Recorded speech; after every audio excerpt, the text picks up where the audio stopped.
하나님의 말씀 마태복음 1장 1절부터 보시겠습니다. 마태복음 1장 1절. 아브라함과 다윗의 자손 예수 그리스도의 계보라. 지난 시간에는 1장 1절을 가지고 우리가 구약사 전반에 대한 걸 확인하다 했습니다.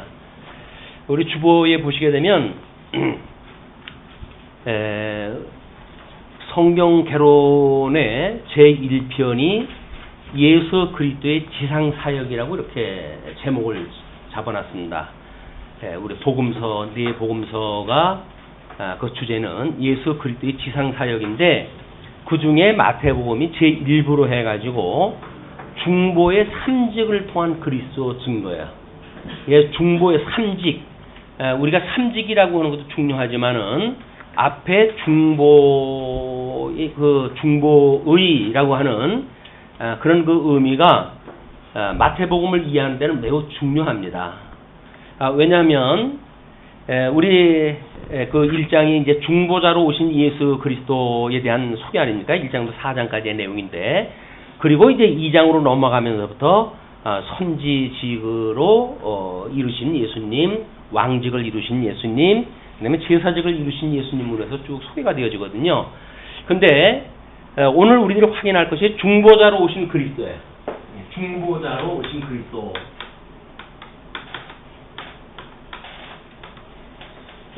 우리 중보자는 이제 뭐 요한 1, 2, 3서 그 다음에 유다서까지 공부하면서 끊임없이 확인했던 그런 그 내용입니다. 중보자에 대한 그런 그 의미가 이제 그 기독론에 있어서 이 예수님은 우리 예수 그리스도, 이 예수 그리스도는 사실은 참 하나님이시고, 그래요. 참 하나님이시고, 그리고 참 인간이시다.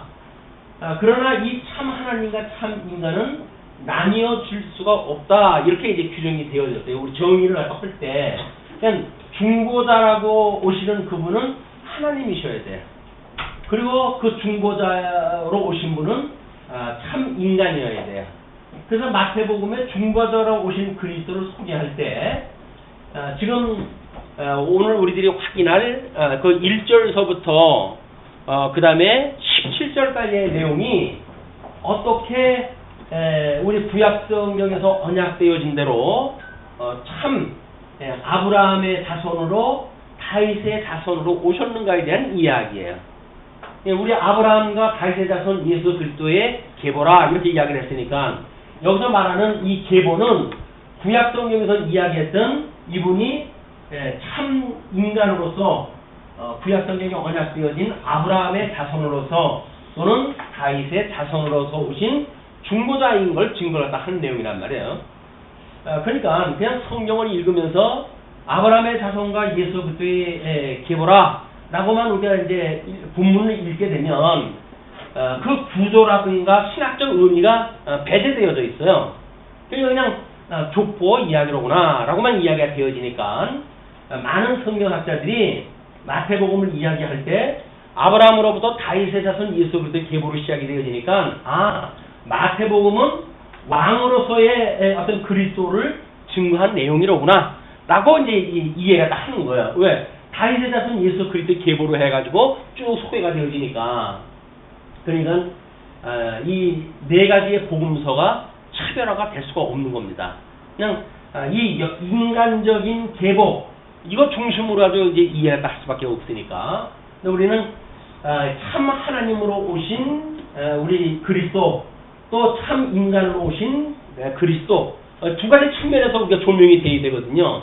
근데 18절에서 보게 되면 어떻게 성령으로 잉태되셨는지 이런 본성에 대한 걸로 이제 소개가 되어지는 거예요. 그러니까는 오늘은 우리 예수 그리스도 중보자로 오신 예수 그리스도는 참 하나님이고 참 인간이시다라고 이야기를 했는데 이걸 동시에 우리가 이해한다는 게 어려우니까 어차피 시간 세계 속에서 논리적으로 우리가 확인할 거 할 때는 이렇게 부분적인 것밖에 확인할 수가 없잖아요. 그러니까 오늘은 계보를 중심으로 해가지고 참 인간으로 오셨다고 하는 사실, 그 인간은 보통 인간이 아니라 아브라함의 자손과 다윗의 자손으로 오셨다고 하는 사실을 증거가 되어지는 거예요. 예, 그런 맥락으로 우리 이 마태복음 1장 1절을 접근이 되어져야 이미 우리는 중보자의 의미 요한 1, 2, 3서로부터 유다서까지 이야기됐을 때에 그분이 어떠한 분인지 이것이 오해가 되어지게 되면 인간론의 오해가 되어지고 인간론의 오해가 되어지게 되면 구원파 같은 마카파의 그런 그 기독교인이 만들어진다. 그렇기 때문에 참 하나님과 참 인간으로 오셨던 이 중보자 예수 그리스도를 우리가 믿는 믿음이라고 하는 기초 아래 우리 믿음의 형태가 만들어지는 거예요. 그래서 영과 육은 구분될 수 없는 성도로서 어떻게 하나님의 형상을 닮아가면서 하나님의 그 거룩의 영광이 드러나는 열매로 드러나는지 이런 총체적인 걸 우리가 확인하게 되어지는 겁니다. 성경은 전부 구조적으로 되어져 있기 때문에 모순이 있을 수가 없어요. 성경의 이 구조적인 이해를 위해서는 우리가 이제 주보에서 통섭 성경 개념으로서 이야기했던 나름대로의 그 구조, 틀, 막 이런 것들을 전제를 해가지고 확인할 때 해가시게 되면 성경을 이해하는데 많은 도움이 될 거라고 생각이 듭니다. 성경을 읽으실 때에도 그냥 뭐 읽으시는 것보다 이게 도대체 어떤 그 구조로 되어져 있는지 그래서 우리들의 그런 그 개론을 중심으로 해가지고 읽어보시게 되면 그냥 본문을 읽으면 무슨 의미인지가 바로 이렇게 나오도록 되어져 있어요. 그래서 이제 오늘 그 계보로 중심으로 한 걸 이제 확인했다 할 터인데 그 성경대로 먼저 중보자로 오신 그리스도는 1절에서 성경대로 출생하셨다 이렇게 이야기를 합니다. 이 계보를 따라서 출생을 했다 했는데 우리 예수 그리스도께서 출생을 했는데 출생되신 예수 그리스도는 지금 성경대로 출생을 하셨다는 이야기예요. 뿐만 아니라 1장의 그 내용이 다윗의 자손과 동정녀로 잉태된 예수다 이렇게 이야기를 합니다. 그리고 우리가 오늘 확인할 이제 그 내용이 17절까지 될지 아니면 1장이 마무리될지 모르겠지만 일단 그 17절까지의 내용은 아브라함과 다윗의 자손이신 예수예요. 우리 예수 그리스도의 이 계보는 아브라함과 다윗의 자손 예수 그리스도의 계보다. 근데 거기에 이제 나눠놓은 걸 보게 되면 선민국가를 중심으로 해가지고 창건 이전이냐 분국이냐 유수 때까지냐 회복 때까지냐 이렇게 이제 구분이 되어져 있거든요. 근데 그것이 성경대로 오신 예수님이니까 성경에서는 뭐라고 언약이 되어져 있는데 계보를 그런 시각으로 보는가에 대한 문제가 이제 언급이 되어질 거예요. 그러면 우리 지난 시간에 확인한 대로 하나님께서 아담에게 이제 언약을 하셨잖아요. 이 양대 언약, 복과 나라라고 하는 것을 언약을 하셨는데 아담에게 하셨던 이 언약을 우리가 실체적인 언약이라고 이렇게 이야기를 했어요. 실체적인 언약이다. 그래서 첫째 아담은 하나님 앞에 불순종함으로 세상으로 추방이 되어졌고 그래서 어둠의 권세의 종로로서 하고 다닐 수밖에 없도록 되어졌는데 하나님께서 정하신 때에 우리 둘째 아담이신 예수 그리스도를 보내주셔가지고 얼마 예정되어져 있던 사람들을 어둠의 권세로부터 구원을 갖다 해내셨다라고 하는 것이 예수 그리스도로 실체적으로 하나님이 그 복과 나라를 언약하셨던 것을 회복하는 역사란 말이야. 그러면 이렇게 언약대로 이루신 실체적인 언약에 대한 것이 너무 광범위하잖아 이게. 이거는 노아의 홍수 이후에 셈의 계보나 또는 뭐 야벳의 계보나 함의 계보나 전 인류에 대한 그 내용이기 때문에 그걸 한 번에 우리가 파악하기 어렵습니다. 이 하나님과 친절하게도 그 중에 이스라엘이라고 하는 선민국가를 그 셈족, 함족, 야벳족이 흩어간 중심의 한 지역을 정해가지고 거기에 이스라엘이라고 하는 나라를 만드신 거예요, 이제. 그렇게 하시기 위해서 하나님께서는 아브라함이라고 하는 그런 그 인물을 불러가지고 이 언약을 그대로 주신 겁니다. 그래서 이거는 우리가 모형적이다 이렇게 이야기했어요. 모형적. 이 모형적 계시의 방법은 육적인 겁니다. 그래서 뭐 복, 거기면 자손의 복, 뭐 이 나라가 번창하는 복 해가지고 육적 개념으로 이 복이 소개가 되어져 있어요. 근데 이 성경의 구조를 우리가 이제 어떻게 제대로 정상적으로 파악이 안 되게 되면 실체적인 예수님을 통해 가지고 신령한 우리가 복을 받고 그래야 되는데도 불구하고 신령한 복은 온데간데가 없고 온통 이 육적인 복에만 우리가 이제 몰입이 돼 버리는 거예요. 그래서 백엔잎에도 복복자 어차피 흙업으로 만드는 모든 거에 복복자를 써가지고 우리 조상들이 이제 지켜왔던 것처럼 예수를 믿게 되어지게 되면 우리 조상들이 믿었던 그 복복자가 그대로 온다고 생각이 드는 겁니다. 그래서 그게 기복주의라고 이야기를 하는 겁니다. 물론 우리 신령한 복을 우리가 빌는 교회이기 때문에 우리는 진정한 기복신앙자들이에요. 근데 이 진정한 신령한 기복주의자가 아닌 육적인 기복주의에 빠지게 되면 세상에 없어질 것들에 의해 가지고 그것들만 따라가다가 세상 끝날을 맞이하는 거거든요. 그거에 우리 경고를 말씀으로 우리가 받는 겁니다. 내가 추구하던 거는 나중에 불신판으로 다 불타가지고 없어져. 그냥 너는 그 허망스러운 거를 따라가지 말고 우리 참 부요로우신 예수 그리스도, 중보자로 오신 예수 그리스도, 우리 구속주이신 예수 그리스도, 하나님의 아들로 오신 예수 그리스도로 인해 가지고 진정한 하나님의 이 나라와 하나님의 나라와 그 다음에 하나님이 주셨던 이 복을 누리고 살아가도록 해라 라고 하는 것이 복음이란 말이에요. 복음. 이 복된 소식, 복을 받으라고 하는 것이 이 복음이라고 이야기를 하잖아요. 복된 소식이에요 이게. 그럼 우리 오늘 여러분들은 지금 육적으로 해서 이스라엘 계보로 오신 예수 그리스도를 공부하지만 끊임없이 신령한 복을 비는 축복의 그런 그 메시지를 들으시는 겁니다. 그러니까 이게 사이클이 맞아야 돼요. 신령한 복이라고 하는 사이클이 맞아야 저는 끊임없이 복을 이제 이야기를 할 거거든요. 이 복된 자, 복 있는 자, 우리 이제 마태복음 5장 가면 복 있는 자에 대한 팔복에 대한 이야기 계속 나오잖아요. 그게 이분에 대한 이야기란 말이에요. 팔복에 대한 복 있는 자에 대한 이야기거든요. 이분하고 너희가 믿어가지고 연합되고 한 몸이 이루게 되어지게 되면 너희는 복 있는 자고 한 몸이 되어지는 거야. 그러므로 너희는 복 있는 자고 이 복에 거할 수가 있는 거야. 라고 하는 걸 끊임없이 이야기를 하는데 예수 그리스도와 상관없는 눈에 보이는 복을 갖다 따라가니까 그러니까 마귀가 끊임없이 흔들어대는 거예요. 너 배고프지? 이 돌덩어리 가지고 빵 만들어 먹을래? 예수님이 40일 금식하니까 그렇게 미혹을 하잖아요. 그러면 예수님이 하나님이 아니었다고 한다면 아이고 얘 배고픈데 잘됐다. 그래 먹을지도 몰라요. 예수님께서는 사탄아 물러가라 그러는 거예요.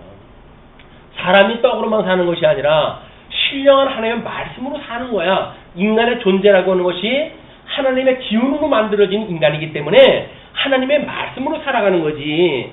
세상에 있는 떡덩어리가 살아가는 거냐? 네가 이 돼지 같은 놈아. 이제 그런 이야기예요. 어? 그냥 쥐염 열매도 그냥 꿀꿀거리면서 먹는 그런 개, 돼지와 같은 그런 것이 인생은 그런 게 아니야. 너희들은 하나님의 말씀으로 살아가는 신령한 복 있는 자란다. 이걸 오늘 이제 우리들한테 소개를 해주시는 겁니다. 그러면 이 복 있는 자에 대한 것이 하나님께서 아브라함한테 이 복을 주셨으니까 아브라함에게 복을 주셨어요. 그리고 이 나라도 약속을 다 해요. 열국의 아비가 되어지겠다. 이렇게 이제 약속을 다 해주셨는데 아브라함에게 약속을 하셨던 그런 그 내용대로 하나님께서 이제 10족 아브라함, 이삭, 야곱을 통해 가지고 12아들을 이제 그 야곱의 아들로 만들어 주시잖아요. 그런데 이 아들을 12아들을 만들고 약 한 70명의 숫자가 됐을 때 하나님께서 약속한 가나안 땅에는 가뭄이 오게 돼요. 가뭄이. 그래가지고는 할 수 없이 애굽의 이제 그 곡창지대로 쌀을 얻으러 가게 되어지는 이런 그 구차한 신세가 되어지는 겁니다. 근데 하나님께서 기억에도 이미 그 애굽에는 이 12형제 중에 요셉이라고 하는 아들을 미리 준비해가지고 복 있는 자로 해가지고 애굽의 총리가 되게 한 거예요. 그래서 이 이스라엘 백성들의 12아들들이 생육 번성할 수 있는 기초를 만들어 놓으신 거예요. 그것이 애굽으로의 종노릇을 하게 되어진 비극의 역사입니다. 그러나 400년 동안이나 하나님께서 애굽의 종노릇 하던 이스라엘 백성들에게 이제 모세를 통해 가지고 내가 너희의 백성들의 신음소리를 들었노라 이런 이야기를 하시잖아요. 너희의 그런 신음소리를 들었다. 그래서 내가 너희 열조와의 언약한 것을 기억을 하고 너희들을 이제 불러낼 거야. 이렇게 이야기합니다. 이제 출애굽을 시킬 거야 라고 하는 걸 이야기다 해주시는 거야. 그렇게 약속하신 대로 모세를 통해 가지고 뭐 기이한 그런 표적을 통해 가지고 이스라엘 백성들을 인도해내셨잖아요. 왜 그럴까요 이게? 왜 이거 뭔가 언젠가 뭐 들었던 이야기 같지 않습니까? 맞아요. 아브라함한테 이 아담한테 이야기했던 그것이 그대로 모형적으로 소개가 되어지는 거니까 이 애굽에서 구원을 갖다 하듯이 죄의 종로로 타고 있던 우리들을 예수 그리스도로 말미암아 우리를 불러내신다고 하는 이 실체에 대한 모형이란 말이에요. 그래서 이 육적으로 계시되어진 모든 이스라엘 국가의 이것은 전부 예표적이에요. 예표적. 이 예표적이라고 하는 것은 이걸 미리 표시하는 방식으로 이 구약의 역사가 이루어진 거예요. 그러니까 예수님이 지금 아브라함과 다윗의 자손 예수 그리스도의 계보다 이렇게 소개가 되어졌으니까 어떻게 예표로 해가지고 아브라함과 다윗의 이 자손으로 예수님이 오셨는지에 대한 예표적으로 보여준 구약 성경을 통해 증거하시겠다 그 이야기예요. 그걸 내용을 하는데 뭐 구약 성경을 다시 또 가가지고 룻기, 사무엘, 또 뭐 열왕기, 역대기, 에스라, 느헤미야, 에스더서까지 해가지고 또 기술하긴 그렇잖아요. 그러니까 하나님께서 아주 요약으로 해가지고 거기에 계보라고 하는 특별한 방식, 이 계보라고 하는 인물 중심 아닙니까? 이게 인간을 중심으로 하니까 그 인물 중심으로 해가지고 이스라엘 역사에 어떻게 하나님이 섭리하는지를 갖다 소개를 다 하는 거예요. 그 소개를 통해 가지고 하나님께서는 이스라엘 백성들을 섭리하실 때 그렇게 하신구나. 그 의미가 거기에 있구나. 라고 하는 걸 이제 깨닫게 되어지는 거예요. 예수님이 오셨을 때 마태복 이 복음의 독자들은 구약 성경의 지식이 아주 박식하던 분들이에요. 우리들에게 개념이 다릅니다. 우리는 성경을 없던 시대에 우리 살던 사람들 아닙니까? 근데 유대인들은 이미 구약 성경의 정보가 아주 박식하던 사람들이에요. 근데 거기에 이것이 예수님에 대한 예표적인 사건이었단다 라고 한마디만 건드려 주게 되면 그 사람들은 복음으로 해가지고 그냥 전부들 이 구약 성경의 아주 구체적이고 풍부한 정보가 예수 그리스도를 믿는 믿음의 기초가 되어지는 거예요. 이 사람들은 뭐 우리 베드로가 이제 그 오순절 이후에 뭐 강론을 갖다 하니까 3,000명, 5,000명 회개의 역사가 일어났다고 그러니까 뭐 대한민국에서도 그런 일이 일어난다고 해가지고 쉬운 소리 하시는 분들이 있잖아요. 복음을 증거하면 그때 일어난 역사가 왜 지금 일어나고 안 일어나겠느냐? 일어나긴 그때는 구약 성경을 다 알고 계신 분들이라니까요. 그리고 이 메시아를 얼마나 대망하면서 살았는지 몰라요. 예수 그리스도 메시아 보내주신다고 하는 이분이 와야 예수님이 오실 때 로마 제국 아래 우리의 통치 아래 있다고 그러지 않았어요. 로마 제국의 이 통치로부터 진정한 구속을 받아가지고 다윗 왕조와 같은 통일 왕국을 이루고 우리 주권 국가로서 우리 하나님께서 약속하신 그 나라를 누리고 살고 싶어요 라고 하는 그런 소망으로 이렇게 바라보던 세계가 이 사람들은 아주 풍성한 사람들, 자나깨나 이걸 그리던 사람들이에요. 우리는 자나깨나 뭐 예수 그리스도 생각하던 사람들입니까? 아니잖아요. 자나깨나 우리는 먹거리, 자나깨나 무슨 뭐 육체적으로 눈에 보이는 거 우리 추구하고 살았지 예수님을 추구했던 바가 없어요. 그런 사람들한테 뭐 구약에 그런 일이 일어났기 때문에 사도행전에 그런 일이 일어났기 때문에 지금도 그런 일이 일어나야 된다고 하는 사람들은 이 성경에 대한 구조를 모르시는 분들이에요. 물론 뭐 하나님께서 특별한 역사라도 해가실 때가 있죠. 뭐 평양에 회개의 역사가 일어나게 하신다든지 이런 거는 필요한 어떤 이유로 해가지고 특별한 이유를 통해서 하나님께 해가시는 일이지 이게 보편적인 일이 아닙니다. 대한민국의 이 복음으로 아주 풍성하게 하시려고 하나님께서 특별한 섭리를 또 하실 적이 있어요. 없는 건 아니에요. 그렇다고 해서 그게 보편적이기 때문에 신령한 능력만 있으면 그게 된다고 해가지고 마치 자기가 능력이나 있는 사람처럼 자기가 예수님 뭐 요즘에 신사도 운동이라고 또 벌어지고 있어요. 그래가지고 뭐 병든 사람들 고쳐주고 해가지고 자기네들이 신사도라고 이렇게 쉬운 소리를 하는데 자기네들이 신사도라고 주장하는 순간 그 사람들 전부 적그리스도가요. 적그리스도예요. 그리스도는 이미 없어요. 이제 이분밖에는 그리스도는 유일하신 예수 그리스도 외에는 없는 거예요. 근데 무슨 자기네들이 뭐 신사도가 돼가지고 예수님 계셨을 때 있었던 12사도와 방불한 사도라고 이렇게 이야기를 한다든지 이런 사람들은 예수님의 말씀하고는 상관없는 사람들이에요. 자, 그러면 하나님께서 이렇게 애굽에 400년 동안이나 종노릇하고 있었던 이스라엘 백성들을 출애굽을 갖다 시키셨잖아요. 그리고 여기에서 하나님께서 이제 계명을 주시는 거예요. 이 계명을 주셔가지고 너희들이 내가 출애굽했던 그 이유가 뭔지를 알아? 그걸 알면 내가 이제 너희들 약속대로 제사장 나라를 이루게 할 거거든. 그럼 제사장 나라 약속한 가나안 땅에 들어가서 나라를 건설하고 살아갈 때에 끊임없이 내가 너희들을 이렇게 섭리하는 여호와인 줄 기억을 해야 돼. 뭐가 잘 된다고 해가지고 니들이 뭐 잘해서 그렇게 되었다는 둥 이렇게 쉬운 소리 하면 안 돼. 그 이야기를 계명으로 알려주신 거예요. 그러니까 우리가 계명을 공부를 하게 되면 만사가 우리 주기도 마지막 부분에 뭐라고 그래요? 나라와 권능과 모든 영광이 영원히 아버지의 것입니다. 라고 신앙 고백이 나와야지 이거는 내 거예요. 라고 만약에 주장하는 것이 있다고 한다면 예수님하고 상관없는 일이에요. 그거는 자기 거라니까. 세상의 모든 것은 주님의 것이에요. 주님께로 말미암았고 주님께로 우리가 나왔고 주님께로 말미암고 그 주께로 돌아가는 것이 우리들의 인생이기 때문에 성도라고 한다면 여기서 내 거를 주장할 것이 아무것도 없단 말이에요. 왜?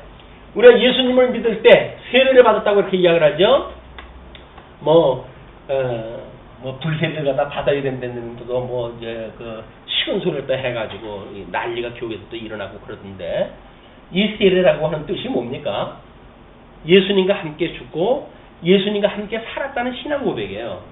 예수를 믿는다는 이야기는 지금까지 죄의 종로하고 우리가 살던 우리들이 죄에 대하여 이제는 죽고 그래 예수님과 함께 이 죄에 대하여 죽고 그리고 예수님 안에 대하여 이 안에서 그의 의에 대하여 살아났습니다 라고 하는 걸 신앙 고백을 다 한 거거든요. 예수님 안에서 우리는 죽고 없어요. 이제 이 죄 안에 살던 우리들의 모습은 없어진 거예요. 근데 죄 안에 살던 모습이 그대로 가지고 있으면서 나는 용서받았기 때문에 구원받았기 때문에 죄는 나하고 상관이 없어 라고 말하는 건 거짓말이에요. 죄에서 죽어야 상관이 없는 거지 여전히 죄의 종노릇하면서 나하고 상관이 없다면 말이 되나요? 여기서 꾸역꾸역 종노릇을 하면서 나는 당신하고 상관이 없어요. 상관이 없긴 밥 한 끼 먹어도 이 죄의 권세 아래서 먹고 살면서 그러니까 우린 죄에 대하여 난 죽고 없습니다. 다만 내가 지금 살아있다는 이야기는 예수 그리스도 안에서 이 열 안에서 내가 예수 그리스도 안에서 내가 살아있는 겁니다. 이렇게 이야기를 하는 거예요. 내 안에 사는 것은 이제는 그리스도이십니다. 라고 고백을 하면서 살아가는 것이 구원받은 성도들의 생활이란 말이에요. 그러니까 과거에 우리 죄 가운데 살던 모든 사람이 청산됐습니다. 라고 하는 선언이 복음이에요. 너는 이 죄하여 죽었어. 너는 이제 더 이상 너의 죄에 대해서 내가 묻지 않을게. 그 이야기거든요. 근데 죽지 않고 있으면서 하나님이 우리의 죄에 대해서 묻지 않겠대. 라고 하는 건 말이 안 되죠. 이거에 대해 죽어야 된다니까요. 어떻게? 예수님과 함께 죽어야 되는 거예요. 그걸 우리가 세례라고 그런다. 예수님과 함께 죽고 예수님과 함께 살아나야 되니까 이 사람들이 이 출애굽을 한다 할 때 민족적으로 해가지고 홍해를 걷는 거예요. 홍해를 건넜으니까 거기 모세 폼나라고 그거 한 거 아니잖아요. 여기서 영화에서 보여주면 누가 거기 스타로 등장을 하죠? 물론 모세가 스타죠. 모세가 스타가 아니라 하나님께서 너희들 이 안에서 물속에서 다 죽이고 내가 새로운 인생으로 광야에 살게 할 거야 라고 하는 걸 보여주는 예표적인 사건이라니까요. 이 모형과 그림자로 보여주는 사건이에요. 근데 그거를 우리 영도자 우리 모세 그 폼나는 모세만 우리가 거기서 눈에 들어오는 거예요. 거기서 다 죽고 우리가 새로운 인생으로 출발하는 거라고 하는 개념은 없어지고 그냥 육적인 개념 속에 여전히 우리는 함몰되어져 있다. 이 육적인 개념, 물론 우리가 육신을 가지고 사는 사람이니까 이걸 초월하고 살 수가 없죠. 그거를 어떻게 믿음으로 우리가 해석을 하고 믿음으로 수용하는 것에 대한 문제지 이거에 우리 더 이상 목적 지향적이 될 수가 없다. 이건 목적적 가치가 아닌 거예요. 다만 이 하나님을 깨달아가는 수단적 가치로 이것이 우리한테 주어진 거죠. 하나님을 깨달아가는 아주 좋은 도구로 주어진 것이다.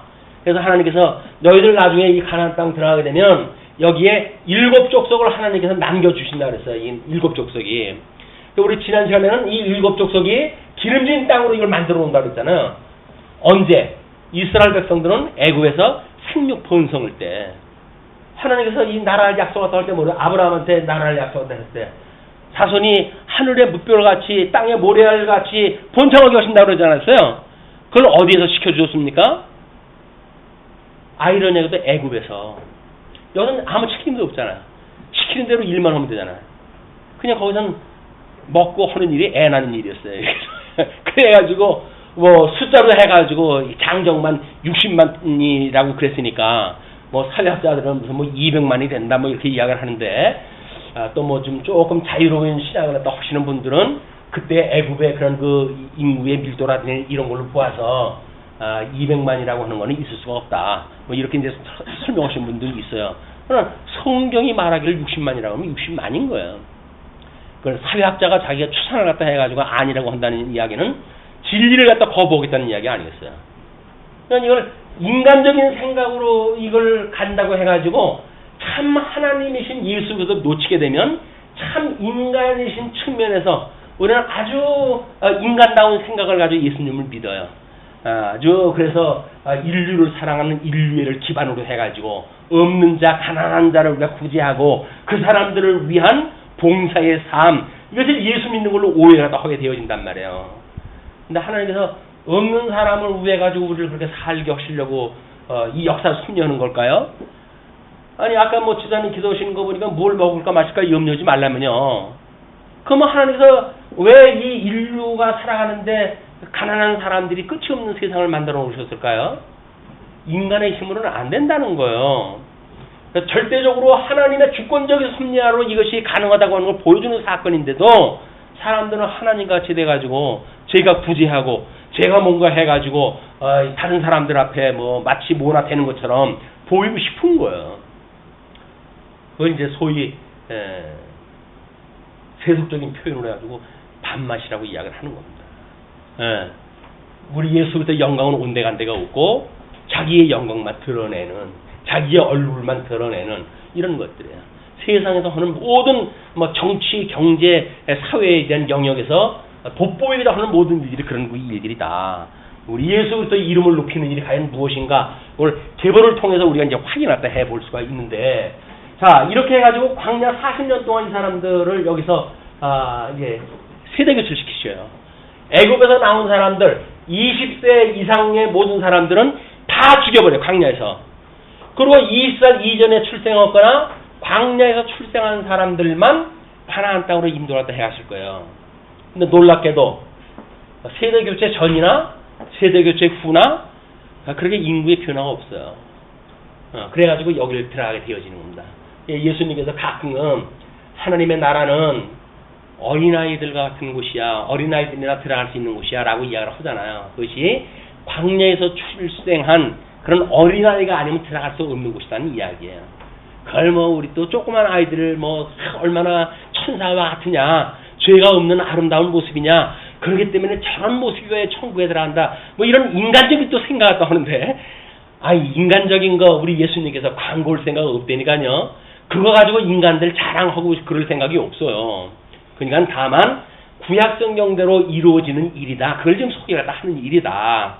자 그러면 이게 세대 교체가 되어져 가지고 여기서 신명기까지 전부 재교육되어지고 여기서 계명 받았더니 율법이 무엇인가에 대한 충분한 교육이 되어진 뒤에 가나안 땅에 그들이 들어가게 하시잖아요. 자 그러면 오늘 우리 그 2절부터 6절 상반절까지가 선민국과 창건 이전까지의 족보라고 이렇게 소개를 했습니다. 자 보시죠. 아브라함이 이삭을 낳고 이삭은 야곱을 낳고 야곱은 유다와 그 형제를 낳고, 그래서 낳고 이야기하다가 조금 더 부연 설명이 있으면 그 형제를 낳고까지는 부연 설명이 되어집니다. 또 설명 방식이 조금 달라지는 게 있어요. 그게 뭐냐면 유다는 다말에게서 베레스와 세라를 낳고 해서 여인이 등장했다 하게 돼요. 족보에서. 근데 다말이라고 하는 이제 이 여인이 등장했다 하잖아요. 근데 이 다말이라고 하는 여인이 어떤 여인입니까? 유다는 다말에게서 베레스를 낳았다 이렇게 이야기를 하잖아요. 구약 성경을 아는 사람들은 기가 막힐 일입니다. 아니, 유다가 자기가 아들이 3명이 있었어요. 근데 이 다말은 첫째 아들의 이 부인입니다. 근데 이 첫째 아들이 죽어버렸어요. 그건 계대의 그런 그 원칙에 의해 가지고 둘째 아들을 결혼을 시켰어요. 이제 그 첫째 며느리하고 다시 결혼을 갖다 시킨 거예요. 그런데 둘째 아들이 또 죽어버렸네요. 그것도 지가 장난치다가 죽었죠. 하나님께서는 대를 이어가지고 이런 대를 잇는 역사를 통해 가지고 하나님께 주셨던 이 복이 하나님의 언약대로 이루어진다고 하는 것을 계시하시기 위해서 이런 섭리를 갖다 해가는데 그 오난이라고 하는 둘째 아들이 자기 다말에게서 막 아기를 낳는다고 하더라도 제 아기가 아니에요. 형의 아기예요. 형의 대를 잇는 아들이에요. 내가 뭐 미쳤어? 내가 그 짓을 왜 해? 그래가지고는 딴 짓을 갖다 하는 바람에 하나님이 쳐 죽여버렸어요. 아니 뭐 그 짓 한마디 했다고 죽여버려 하나님께서. 그러니까 이 유다가 가만히 생각을 하니까 제가 팔자가 좀 세뇌인 것 같다. 저 셋째 아들까지 줬다가 셋째 아들까지 잡아먹겠구나 라는 생각을 갖다 해가지고 다말을 갖다 이제 유혹을 갖다 했어요. 예, 다말아, 아직 그 막내가 장성을 내면 시간이 좀 필요하니 너는 친정에 가 있거라. 그래서 친정으로 쫓아버렸어요. 친정에 쫓았는데 셋째 아들이 다 장성했음에도 불구하고 유다가 다말을 부를 생각을 안 하는 거예요. 그냥 다말이 그 이제 모든 걸 투시하고 있겠죠. 왜? 자기가 좀 유다의 대를 잇는 며느리로 들어갔으니까 그 일을 갖다 해야 되는데 유다가 딴짓을 하고 있으니까 유의해가지고 이제 살펴보고 있는데 아들이 장성했음에도 불구하고 자기를 부르지를 않으니까 창녀로 가장을 갖다 하고 유다가 양털을 깎으러 올라오는 거기에 매복을 하고 있었어요. 그러니까 유다가 이제 뭐 상처를 한 지가 오래되어졌고, 그리고 이제 객지 아닙니까? 양 깎으러 이 객지로 갔으니까 마음이 허해가지고 봤더니 창녀가 있는 거예요. 그래가지고는 창녀한테 다말인지는 모르죠. 다말이 변장을 하고 있었으니까 다말한테 야, 우리 좀 너 창녀니까 너의 일을 충실히 해라. 뭐 이런데 그 일을 하다 한 거 아니겠어요? 다말이 그러면 보증을 갖다 돈을 내라. 했더니 내가 양을 이제 깎으러 갔기 때문에 지금 양 깎는 중이기 때문에 가져온 게 없다. 야, 그럼 뭐 보증물이 있어야지. 그 없이 뭘 더 하겠다는 얘기냐? 그랬더니 그러면 내가 가지고 있는 거의 수중에 도장과 지팡이와 끈이 있으니까 그걸 너에게 담보물로 줄게. 라고 해서 담보를 받고는 이제 성사를 갖다 하고 그래 헤어졌어요.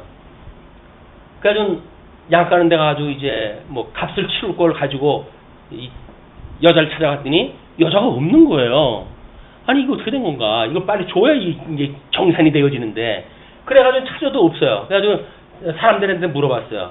이곳에 창녀가 있는데 어디에 있나요? 참마 이야기할 수 없었겠지만 어떻게 있어요, 자기는. 그래가지고 뭐 그냥 얼굴을 감추고 뭐 자기가 어떻게 해서 물어봤어요. 했더니 무슨 소리요? 이 정도는 그런 거 없어요. 라고 이야기가 하네요. 아니 내가 뭐 꿈에서 이걸 맞이한 것도 아니고 분명히 성사가 이루어지고 다 그랬는데 이게 무슨 소린가? 더 있다가는 이거 망신 나가겠다 해가지고 뭐 난 헐먹공 다 했어. 그래가지고는 다시 이제 갔어요. 근데 고향에 와가지고 얼마 있자 보니 당신 며느리가 임신을 했다고 그러대? 라고 하는 소리가 들린 거예요. 그래? 마침 잘됐다. 얘는 죽여야 된다. 라고 해가지고 왜? 이제 자기 아직도 며느리 아니에요. 합법적으로 자기 며느리 아니에요. 죽일 수가, 이건 어떤 잉태할 수가 없는데, 근데 잉태를 했다 그러니까 잘 됐다 이제 건수가 잡힌 거야. 넌 이제 죽었어. 라고 해가지고 아주 뭐 심한 극형을 갖다 쳐오려고 했더니 다말이 보증물을 보여주는 거예요. 나의 이 애의 아빠가 이 사람의 겁니다. 유다가 기겁을 했어요. 자기 애인 거예요. 자기 애인 거예요. 그러니까 다말이 나보다 낫다. 얘가 내가 제일 물을 게 없다. 그래가지고 거기서 이 아들을 얻게 되어졌는데 그 아들의 계보가 이 인간 아브라함과 다윗의 자손 예수 그리스도의 계보라고 한 걸 소개할 때 하나님께서 이 역사를 그대로 고발을 갖다 하는 거예요. 이게 무슨 일입니까 도대체? 아니 우리 예수님이 이 땅에 오셔야 되는데 거룩한 분으로 오셔야 될 거 아니겠어요? 근데 어떻게 이게 막장 이런 그 드라마 같은 데에서 우리 예수님이 오실 수가 있습니까? 그리고 주본 밑에 뭐라고 소개를 갖다 해드렸죠? 우리 이제 거기에 창건 이전에 다말과 그 다음에 라합과 이제 두 여자를 소개를 갖다 했는데 거기에 화살표 있는 우측에 뭐라 그랬어요? 예수께서 죄는 없으시되 죄 있는 육신의 모양을 입고 그 모양대로 이 땅에 오셨다. 로마서에서는 그렇게 이해가 하는 거예요. 예수님이 이 땅에 오시려고 한다면 예수님은 인간으로 오셔야 되니까 죄 있는 사람의 모습으로 오셔야 되는 거예요. 그 죄가 있다고 하는 걸 지금 무슨 형식으로 보여주는 거예요? 너희들 죄인들 맞지? 그 이야기예요. 여기서 너희들 죄인들 맞지? 야 며느리라고 해가지고 아들을 낳는 이 쌍놈아 너희들 죄인 맞지? 라고 하는 고발을 갖다 하는 거란 말이에요. 성경을 통해 가지고 우리가 거룩하고 뭐 인간적 윤리적인 삶을 살기 위해서 성경을 이야기를 했고 그런 이야기가 아니에요. 고발이 뭐예요? 너희는 다 불구덩이에 들어갈 죄인들이라는 거예요. 근데 그 죄인들을 구원을 갖다 하셔야 되니까 중보자로 오시는 예수 그리스도는 그 인간의 모습을 입고 오시지 않으면 안 돼요. 근데 그 인간의 모습을 입고 오셨던 이분은 죄가 있으시다고요? 없으시다고요? 죄가 없으신 거예요. 그런데 죄인의 이 죄를 구원하러 왔으니까 죄 있는 모습으로 오셔야 될 거 아니겠어요. 그러니까 이런 계보를 따라가지고 예수님이 오신 거예요. 죄인의 모습으로 오신 거예요. 그러니까 그 예수님을 그러기 때문에 죄가 있다라고 이야기를 하게 되면 그건 이단이에요. 예수님은 죄가 있습니다라고 말하면 전부 이단인 거예요. 예수님은 죄가 없습니다. 다만 죄 있는 모습으로 오셨을 뿐이에요. 그것이 중보자의 예수 그리스도를 이해하는 중요한 일이에요. 우리 한때는 예수님은 우리들의 죄를 입었기 때문에 제일 큰 죄라는 동 이런 쉬운 소리를 갖다 했는데 안 그런 거예요. 예수님은 죄가 없으신 분이에요. 왜? 나중에 이게 참 하나님으로 오신 걸 소개를 하겠지만 아브라함의 씨로 온 게 아니잖아요. 아니 아담의 씨로 오신 분이 아니거든요. 죄인은 아담의 씨로 오신 분이 아니에요. 성령의 씨로 오신 분이기 때문에 이 인간 예수는 인간의 모습을 입고 오셨지만은 아담의 후예들처럼 죄인의 모습으로 오신 것이 아니라 죄인이 그 죄인의 모습으로 오신 거지 죄인으로 오신 분이 아니다. 이것이 기독론을 이해하는 데 아주 중요한 그런 우리 교리 문제예요. 어디 가서 예수님은 죄인이에요. 이렇게 말하게 되면 매맞습니다. 이단이라고 해도 돌 맞아요. 예수님은 죄인이 아닙니다. 다만 죄인은 모습으로 오셨을 뿐이에요. 왜? 중보자인 사람의 모습으로 참 사람의 모습으로 오셔야 되니까. 그래서 그런 그 예수님을 우리가 믿는 거예요. 죄 있는 예수님은 우리 구원할 수가 없습니다. 죄 없는 예수님만이 우리 구원을 할 수가 있는 거야. 그분은 오셨다고 하는 거를 이 유다와 다말의 사건을 통해서 소개가 되어진 거예요. 자, 그래 놓고 그 베레스와 이제 세라를 낳았잖아요. 이제 베레스가 장남이 됐어요. 베레스. 그리고 이제 베레스로부터 또 이제 족보가 시작되죠. 베레스는 헤스론을 낳고 헤스론은 람을 낳고 람은 아미나답을 낳고 이렇게 족보를 읽어 나가다 보게 되면 구약 성경에서 언급되어져 있는 족보에서 빠진 사람들이 있어요. 그러니까 나중에 결론적으로 14대라고 이야기를 하지만 왜 계보를 이야기했을 때 많은 사람들을 빼고 이 계보를 소개했는가? 그 이야기는 이제 계본 자손이라고 하는 그 이야기는 손자도 아들이라고 그러고 손손자도 아들이라고 이야기를 해요. 이 계보가 그냥 그 계보를 따라서 이게 출생이 되어졌으면 그러니까 거기서 일일이 다 계보를 다 소개를 하지 않았다. 그걸 우리가 염두에 두셔야 돼요. 여기서 이야기한 계보가 마치 구약 성경에서 이야기된 모든 계보가 다 포함되어진 것처럼 이야기를 하게 되면 성경이 뭐가 틀려요. 구약 성경은 이렇게 말하는데 신약 성경 보니까 빠졌네요. 그러면 이거 이거 오보 아닙니까? 마태복음 기자가 뭔가 오해한 거 아닌가요? 이렇게 쓸데없는 염려를 하시는데 지금은 이렇게 참 인간 아브라함과 다윗의 자손 예수 그리스도의 계보를 소개하기 위해서 이 족보를 이야기한 거지. 여기서 구약성경에서 이야기했던 족보 자체를 이야기하려고 한 게 아니다. 그래서 이걸 또 이제 오해를 하게 되면 이스라엘 사람들이 족보에 아주 관심을 가지고 있는 분들이거든요. 그렇기 때문에 이 족보를 통해 가지고 이걸 소개를 하는 거지.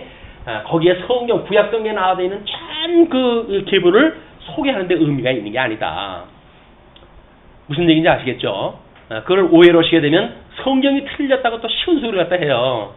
그런 사람들한테는 어떻게 하라고요? 말 섞을 필요 없어요. 그분들은 그렇게 믿다가 가라 그래요. 성경이 틀리다고 그러면 그래 넌 틀린 성경 믿다가 그냥 그렇게 가라.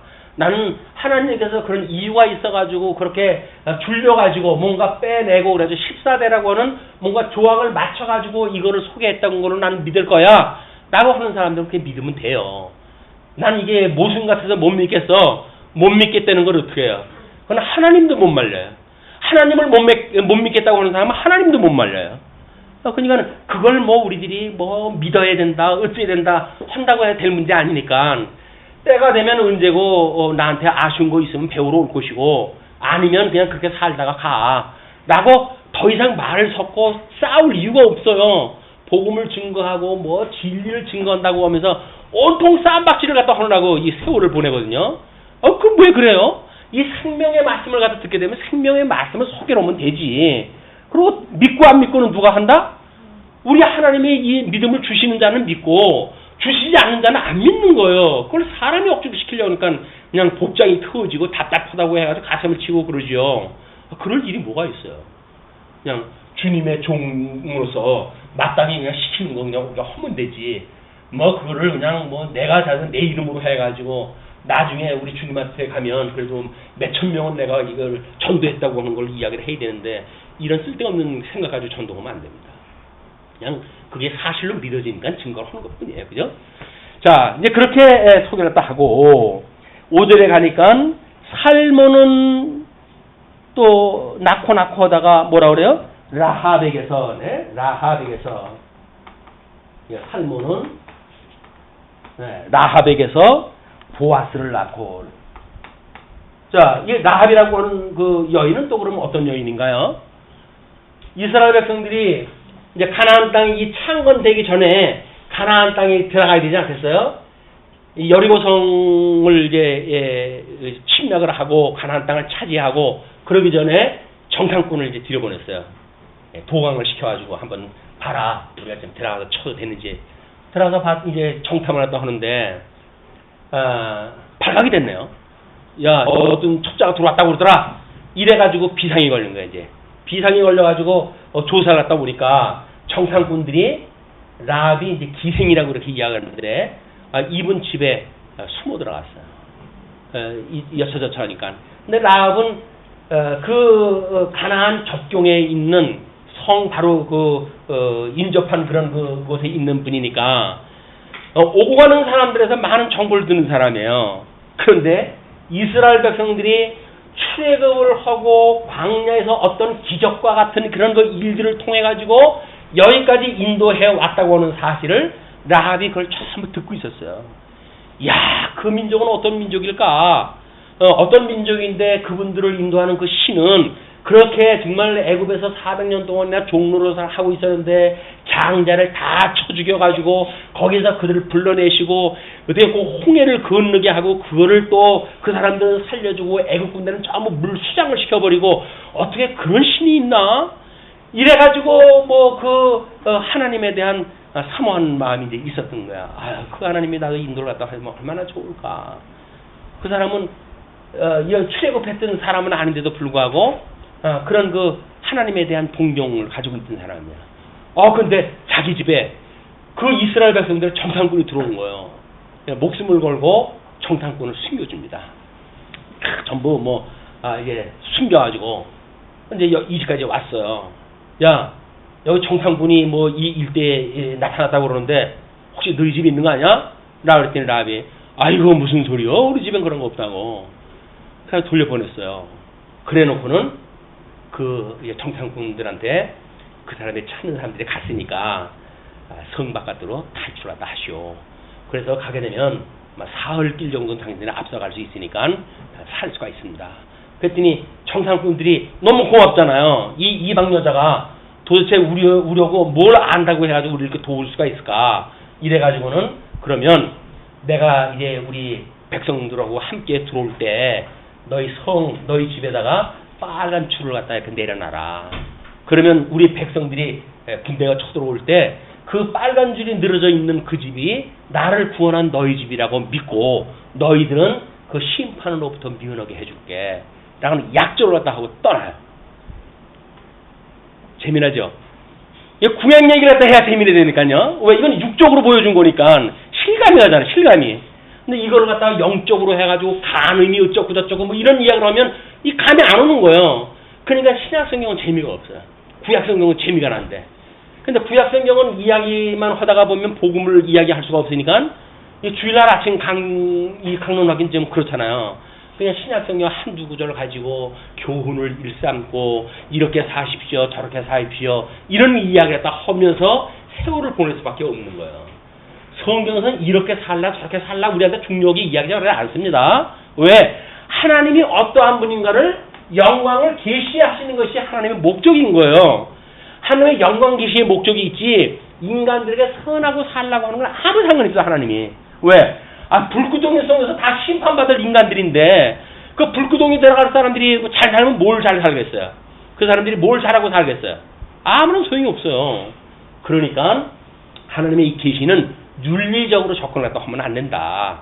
이게 어떻게 뭐를 약속으로 하시고 하나님의 나라와 권능과 모든 이 영광이 이 영원히 아버지의 것입니다라고 신앙 고백할 수 있도록 이걸 계시하셨는지에 우리가 관심을 가져야지.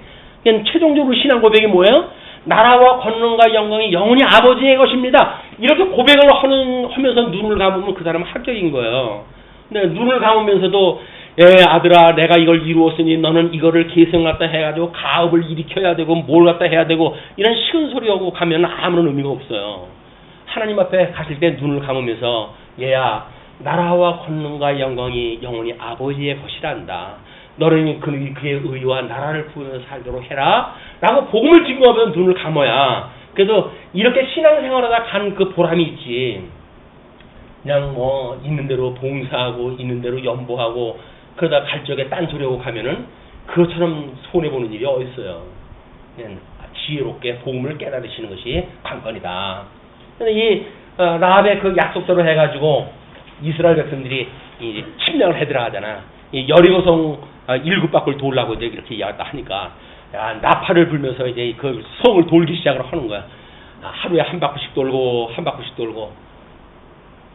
그때 라합을 구원을 갖다 해야 되고 7째 날 이 7바퀴를 돌아야 되거든요. 나팔과 함께 7번을 돌아야 되는데 7번 도는 순간에 이제 그 성은 완전히 무너져야 돼요. 그 무너지게 되면 같이 망하게 될 거 아니겠어요. 그 전에 이 사람들을 구원을 갖다 해내고 그렇게 해가지고 이 정탐꾼들을 구원을 갖다 해줬던 라합의 여인이 구원을 받습니다. 그냥 구원을 받았으니까 살몬이라고 하는 사람하고 뭐 인연을 맺게 되어져 가지고 보아스라고 하는 또 이제 대를 잇는 그런 그 일에 참여가 되어진 거야.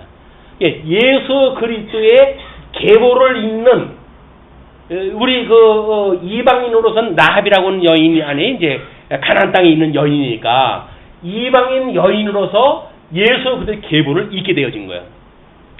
자, 이스라엘 백성들한테는 선민 의식이 엄청나게 강합니다. 자기네들만 착한 백성이라는 거예요. 근데 우리 아까 이야기를 했지만 이 실체적인 그 언약은 전 우주적인 거라고 그러지 않았어요?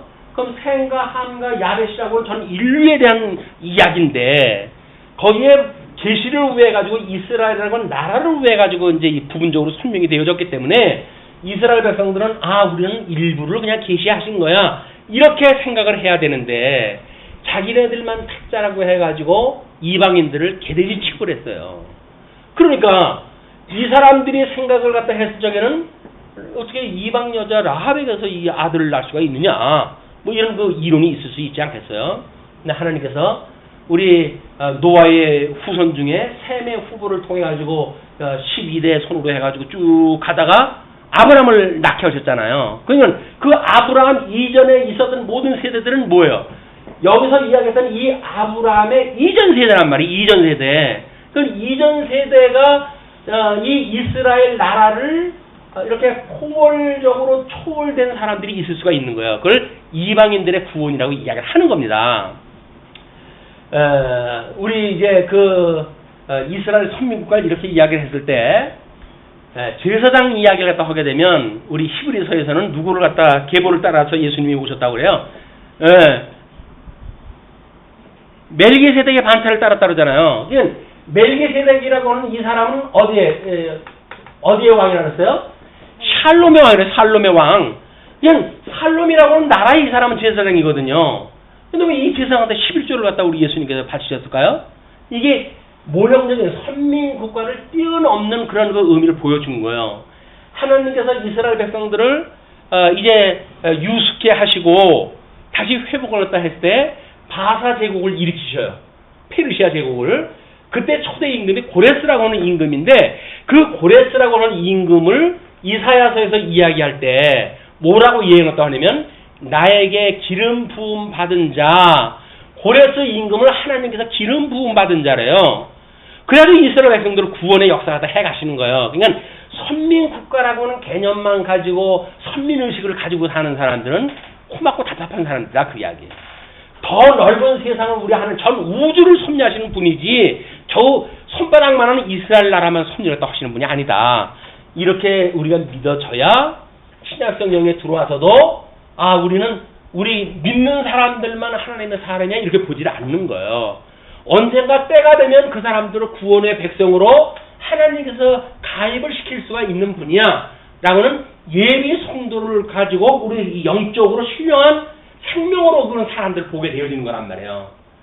근데 자기네들만 선민의식을 가지고 있어. 또 뭐 14만 4천에 들어가야 되면 구원을 받는 데나 참 고맙고 답답한 사람들. 그래가지고 뭐 그냥 한국 교회를 좀 어지럽게 하고 그러는데 그분만이 우리의 중보자라고 믿는 사람들은 그렇게 어떤 세상의 사람의 이름을 가지고 그분만이 우리의 보혜사라는 둥, 그분이 우리의 구속주라는 둥 이런 걸 믿지 않는 거예요. 이런 걸 오해를 하게 되면 마치 지가 뭐 구원을 시켜주는 줄 알고 뭐 그냥 줄레 따라다니고 모든 인생을 갖다 거기서 오리를 갖다 하지 않습니까? 한 번 났다가 가는 인생인데 그렇게 살 수는 없잖아요 우리가. 참 진리를 깨닫고 가야지 어떻게 거지 같은 인간들을 따라가지고 살 수가 있겠어요. 이런 걸 우리가 여기서 예수의 계보를 따라가지고 이미 그런 걸 파악할 수가 있게 되어진다. 자, 그러면서 솔로몬은 르호보암을 낳고 거기서 아니죠. 6절에 여기서부터 이제 시작이 되어지는 거예요. 선민국가 이후에 이새는 다윗 왕을 낳으니라. 다윗 루덱에서 오벳을 낳은 사건이 나와요. 루덱에서 오벳. 오벳이 다윗의 할아버지거든요. 그냥 이 할아버지를 낳아야 창건이 준비가 되어지는 거예요. 그래서 룻기 여기 되면 다윗 왕조를 준비하시는 하나님으로 소개가 되어지는 거예요. 거기서 무슨 뭐 효도를 여기서 이야기한 거 아닙니다.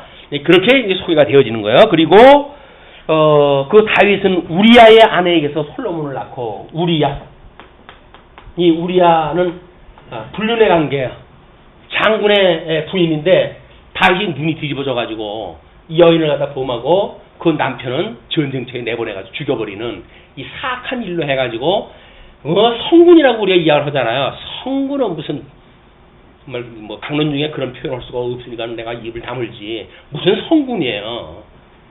그렇게 살았던 것이 다윗이에요. 그러니까 그의 그 죄가 많은 곳에 은혜가 많다고 해가지고 침상이 떠나갈 정도로 이 눈물을 흘리면서 하나님을 회개했던 인물인 거예요.